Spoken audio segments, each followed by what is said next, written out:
To be honest, I expected Man U will get more experienced striker, but since we got Benjamin, he did pretty well.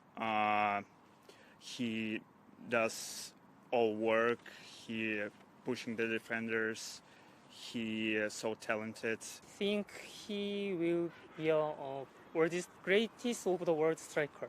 Premier League is a different ball game compared to what he was to, but just give him a bit of time, then he will get there. Greš ti lahko, na primer, v središču Manchestra v restauracijo in normalno poješ? Ne, seveda, ni to zdaj pretirano, da bi rekel spet, je več kot v Leipzigu, seveda, ampak lahko grem normalno po mestu hoditi, lahko greš po restauracijah, ampak seveda slišiš iz daleč, da se nekdo dere tvoje ime in pol privabi druge ljudi, ampak drugače pa je še vse lepo, bi rekel, prosto, da se lahko pomikam po mestu v restauracijah in tako da. I think he's pretty cool. He's a very interesting guy.